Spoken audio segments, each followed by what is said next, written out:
What's up, Ed-driven community? I'm happy to see you all again. We are going for our second marathon in a couple months, and so I'm extremely excited, and we're going to see how this plays out. So reflecting a little bit back on prep, didn't train as much. I really listened to my body to recover. I ran no more than 11 miles when I ran. I ran probably about twice a week, and so that tells you about the volume and the threshold that I was at as far as training goes. I did a lot of weight training to try to make up some speed and wattage on the cycle. So because of more weight training and less running, I'm interested to see how I'm gonna do, and hopefully we can get my mindset right, and so we could be full blast in about 40 minutes. We'll be ready to roll. So love you all. If you're not part of the Edge-driven community, make sure you like and subscribe so you can be a part of this community.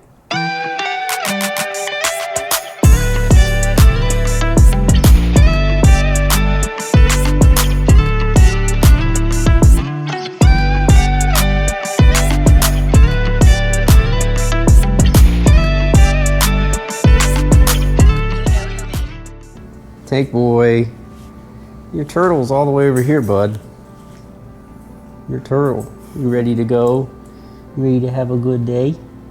You ready to go run? He says, I'm watching, I'm not running. I'm a lazy boy. A good boy. Today's verse is Proverbs 29:25, which says, fearing people is a dangerous trap, but trusting the Lord means safety. Thinking about that in terms of application today for me, don't trust in myself to finish this marathon, but leaning on the Lord and trust the Lord that He will carry me through. Also, I think it's a good reflection knowing that when we are thinking about being safe or we want to be safe, a lot of times we do put our faith and trust in people instead of the Lord. Because people we see, it's easy to put our trust in people. We see them, we communicate with them, we interact with them, although we communicate with the Lord differently, but it's more natural for us to put our trust in, even in like a relationship or best friend even. Yeah, good reflection. I love the book of Proverbs, by the way. King Solomon, wisest man to ever live as far as a human goes. But great book. Mentally, I don't feel ready.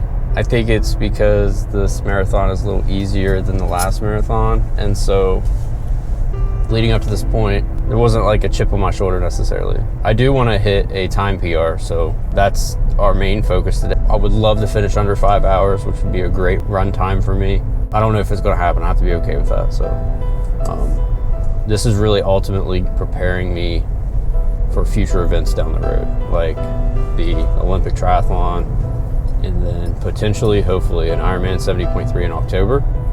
That's the big goal. And so learning how to do 3 disciplines properly and trying to make fit in your schedule to train those disciplines, it's very interesting. It's a hard thing to do, especially working and, trying to spend time with your wife, all these crazy things, right, that we do in our lives. I do have a dog, Tank Boy, so and he's making him a softie today. He is our baby. We should claim him on our taxes next year. Dependent. Yeah. No. He is dependent on us. Yeah. But yeah, so hopefully this all will lead up into baby steps leading up to Ironman 70.3. I have to grow my confidence in running. Growing up, I was a wrestler, transitioned into powerlifting as a teenager, set a national record, ended up setting a world record later down the road as an adult in deadlift in the International Powerlifting League. Then I transitioned into bodybuilding, was a competitive bodybuilder, competed at the national level in the NPC. And all of those things are completely different than a triathlete. And so weightlifting's easy for me, but it's almost complicated. It's like, wow, I need more strength to pedal faster on the bike. But at the same time, that comes naturally to me. So it's very interesting sport for sure. I really have been enjoying the endurance for sure. It's been different. I feel like I'm leading into being the best shape of my life as a natural athlete, not enhanced, but we are slowly getting there. And I'm curious to see what that looks like. I'm curious to see how healthy I am as far as like lab work. My lab work's not there's nothing wrong with my lab work now, but I'm just wondering how that would help the lab work too. So looking forward to that as well. But yeah, all is going super good. I'm starting to get going here as I'm talking with you all. Thank you for being part of the Edge Driven community. We're going to be edge driven today. So this is a good reminder for me that I need to push myself to the edge. And then once I feel like I'm there, I need to keep it. I need to stay there, live there, and train there. And so we are really going to hone in on that. I got to push myself to the edge because you all are with us. It's not just me. It's not just my wife and I, Tank Boy. You all are with us. And so let's enjoy this run, enjoy the fitness, and get after it today. And you all might be wondering why I'm wearing my cycle shirt today. It's because I need to get used to it before I enter my triathlon. It's really easy to run in a tank top or a t-shirt, but having this zipper and it being kind of somewhat snug on me, it feels different. So I definitely want to try to get used to that, and that's why we're wearing that today. So it's for a purpose. And that leads me into whenever you're headed to your edge, whatever the edge looks like for you, because you got to find your purpose in the Lord, your faith, your family. You got to move forward.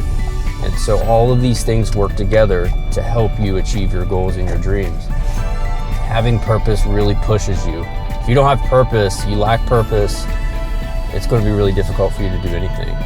I think about motivation. Motivation is subtle.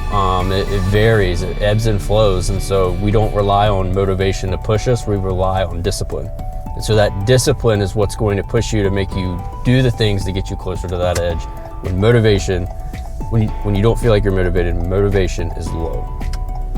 We are here, so we are going to get ready. And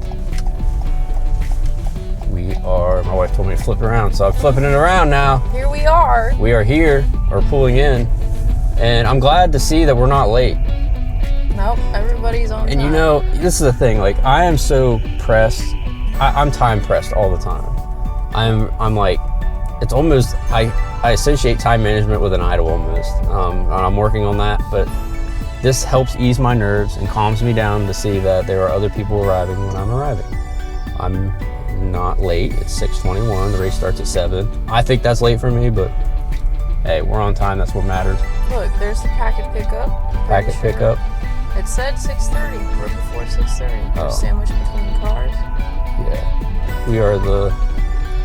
we're the black bean in between the tomato and the tomato up front here in the burger. My diet recently switched to being pescatarian, so I have seen some benefits with that, eating fish mostly, but yeah. Hey Tank, hey. He's unsure. Is he sitting up? Yeah.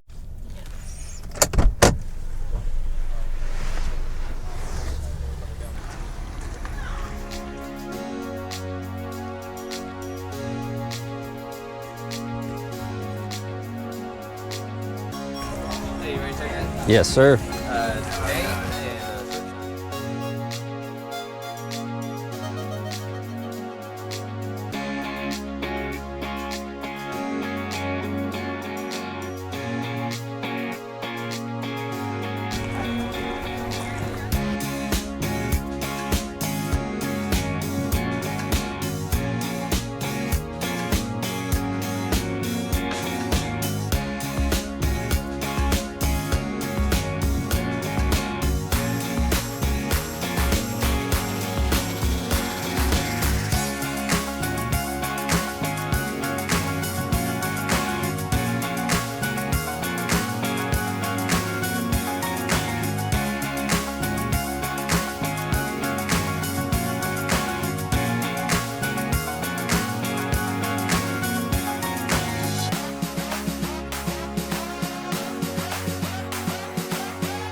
Hello. So I'm doing my best to track Cody without a tracker because I have his location.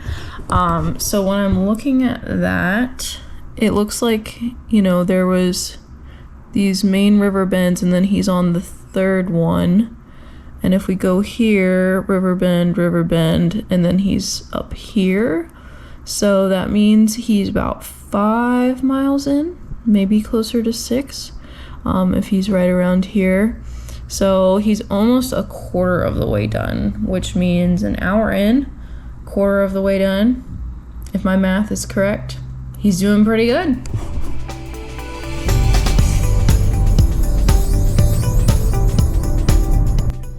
So I have, once again, Cody's location.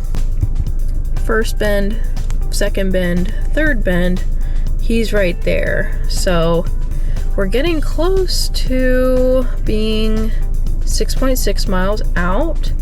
If you look at this, that's where 6.6 miles was from the start and finish. So yeah, he's about 7 miles out and he's got this. It is officially 4 hours and 5 minutes into the race. So yeah, he's doing pretty good. Not sure if I properly recorded this last time, so we're gonna do it again. But look how beautiful it is out here. Me and Tanky are just hanging out. Oh, well, he's taking a nap. He's taking a snooze. But yeah, I have Cody's location. Now this is 13 minutes ago. But he happens to be at the third bend, which again means that he is about 6.6 miles out. So that means he ran all the way up to the full marathon. You can't really see it, but full marathon.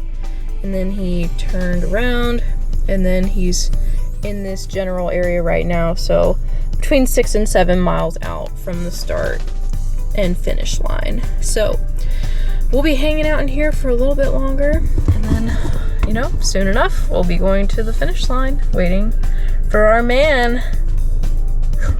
I'm so weird, forgive me. Okay, his location actually updated, so that is where he is right now. It says 3 miles, but really, since he's following the trail, it's not 3 miles. But yeah, he's like right there. So he's probably within the 5 mile range now.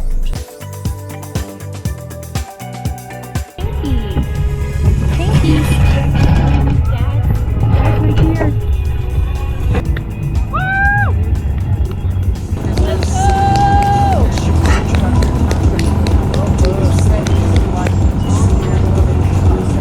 Good job. Thank you. You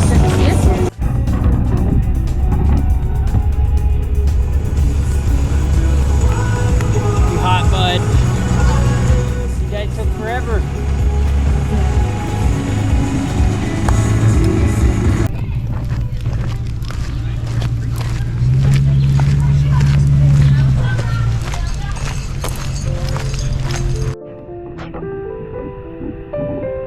What were you gonna say? Well, we made it, not in time that I desired, but my legs gave out. I've got a lot of feet problems right now, so the car is moving and it's not moving, so there's a lot of probably some nutrition issues on the way back that I probably could have done better, but on the way up to 13 miles, it was great. But my feet, for whatever reason, my ankles, they just got real stiff and gave out on me. And you know how it is. If you lose your feet, then you lose your wheels. So the rest of the, I want to say, 7 miles, 8 miles were horrendous. I can see I have some blisters forming on several different parts of my feet. Partially that's my fault because I did not KT tape my feet exactly how I did it the last time. I just put it on one side of my foot, on the right foot that normally blisters. But I wish I would have KT taped like I normally do. So that is a downfall on my part, but I pushed it, I finished. That's the main thing. But I definitely have a lot of room to improve, and we got to get better from here on out. So welcome to the edge.